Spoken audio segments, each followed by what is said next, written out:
Hola a todos, bienvenidos a una nueva inversión.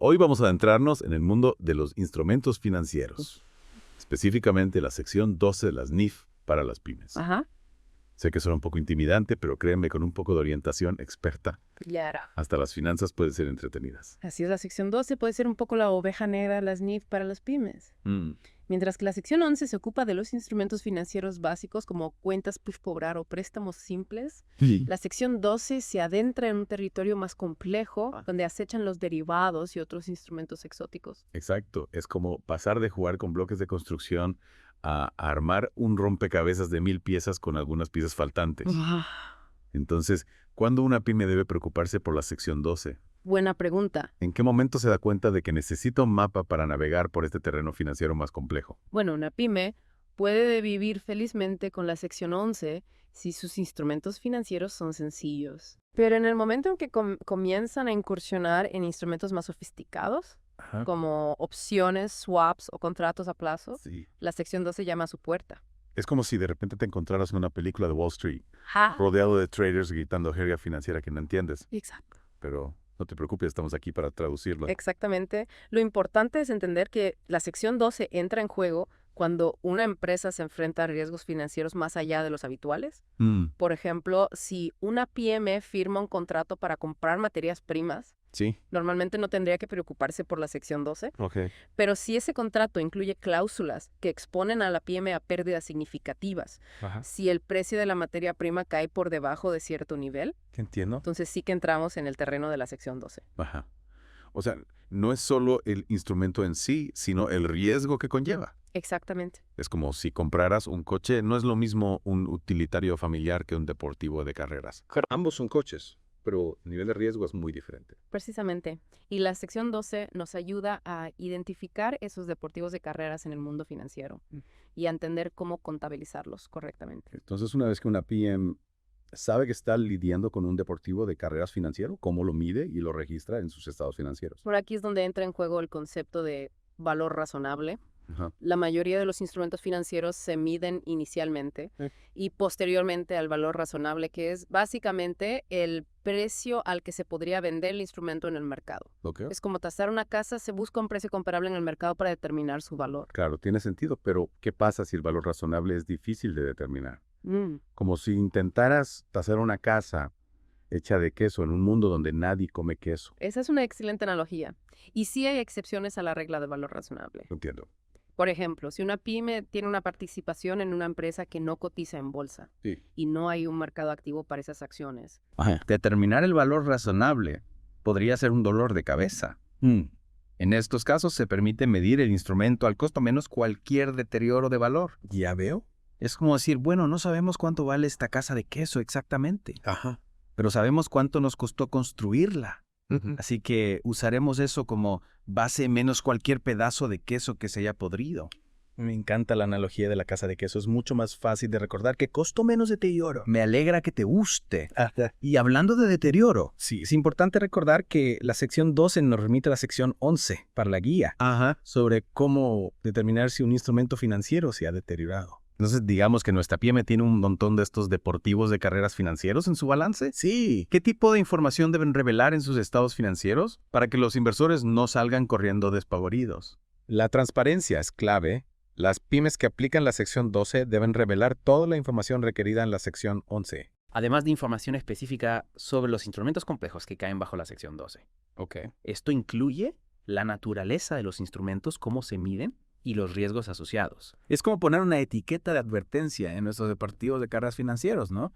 Para que los inversores sepan en qué se están metiendo. Exactamente, es fundamental de que de proporcionar suficiente información para que los usuarios de los estados financieros puedan evaluar la posición financiera de la PYME y los riesgos a los que está expuesta. Increíble. Hemos cubierto bastante terreno en este primer segmento.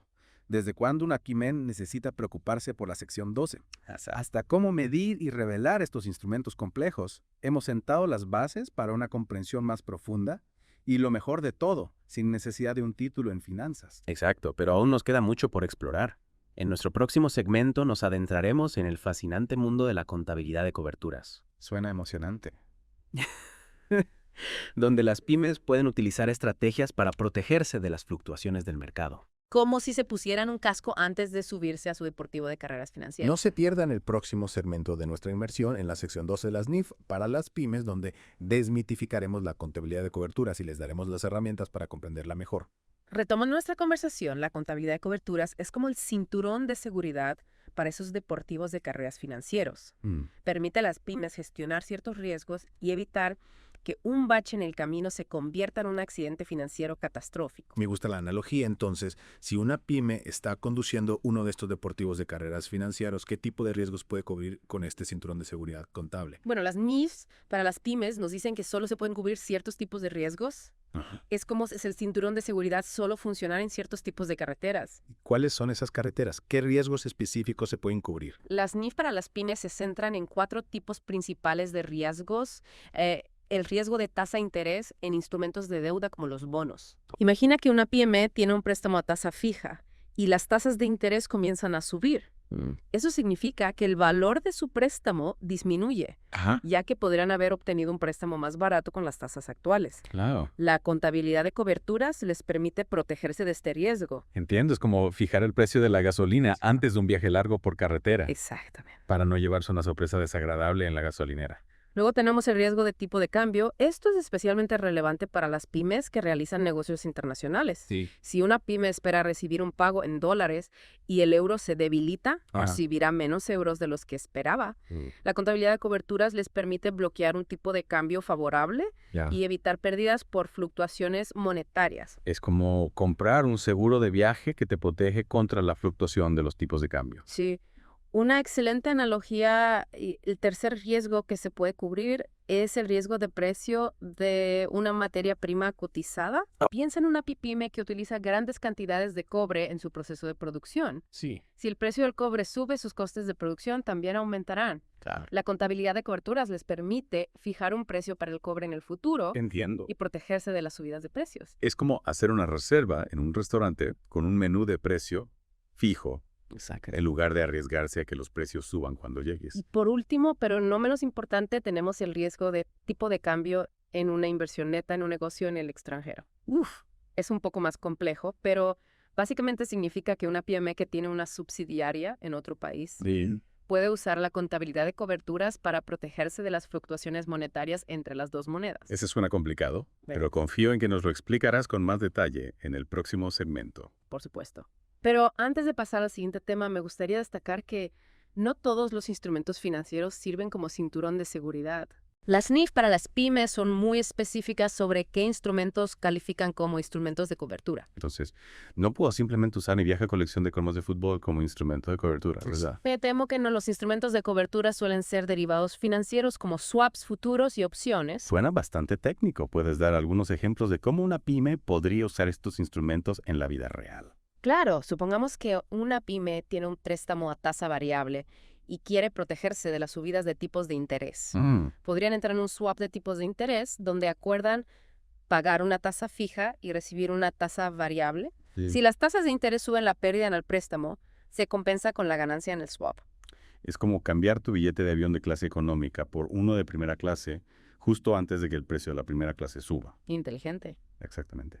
Y para el riesgo de tipo de cambio, una pyme que espera recibir un pago en dólares podría entrar en un contrato a término de moneda extranjera. Esto les permite fijar un tipo de cambio específico hoy para la fecha futura en que recibirán el pago, Ya veo. protegiéndose de las fluctuaciones del mercado. Es como reservar una habitación de hotel con antelación para asegurarte una buena tarifa en lugar de arriesgarte a que los precios suban cuando llegues a tu destino. Una vez más, una gran analogía.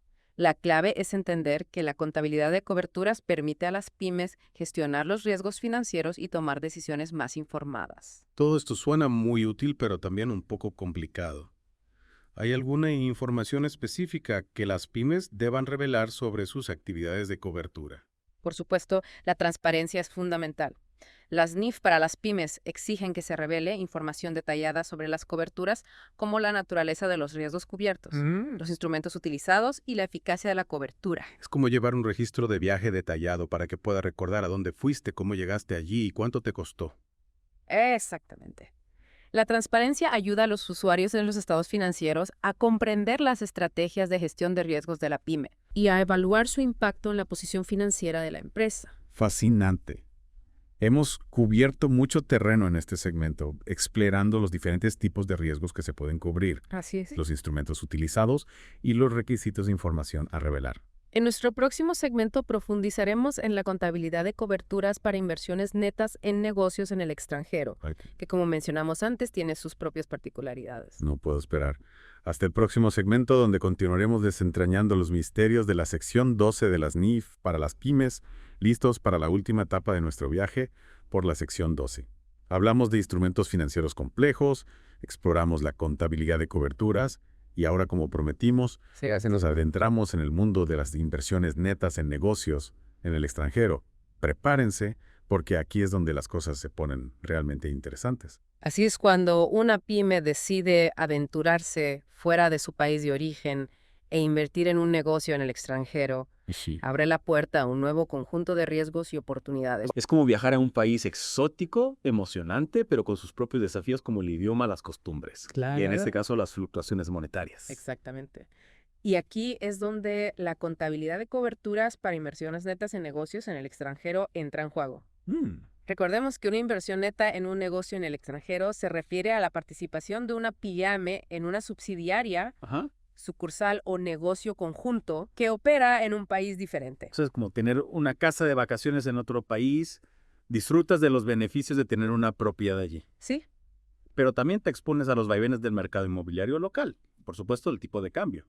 Una analogía perfecta y, como bien dices, uno de los riesgos más importantes es el riesgo de tipo de cambio. Claro. Si la moneda del país donde está tu casa de vacaciones, o en este caso tu inversión, Sí. se debilita frente a la moneda de tu país de origen, el valor de esa inversión disminuirá cuando la conviertas a la moneda de presentación de tus estados financieros. Ay, caramba.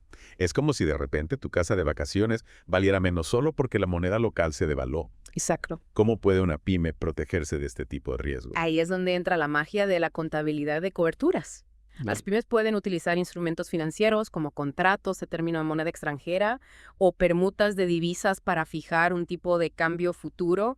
Es como si pudieras congelar el tipo de cambio actual para protegerte de las fluctuaciones. Es como si pudieras pagar tu casa de vacaciones en tu moneda local, sin importar lo que pase con la moneda del país donde se encuentra.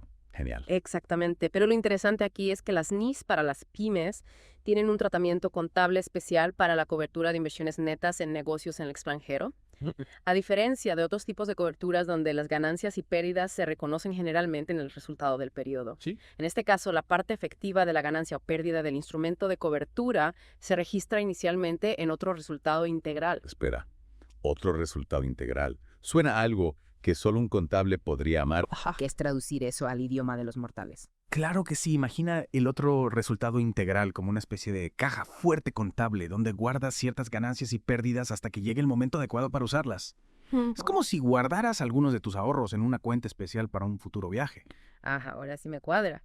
Entonces, ¿cuándo se sacan esas ganancias y pérdidas de la caja fuerte, el otro resultado integral? Se liberan. Cuando la inversión neta en el extranjero se vende o se da de baja, es como cuando finalmente haces ese viaje y utilizas el dinero que habías guardado en tu cuenta especial. Ya veo. Es una forma de reconocer las ganancias y pérdidas de la cobertura en el mismo momento en que se reconocen las ganancias y pérdidas de la inversión en sí.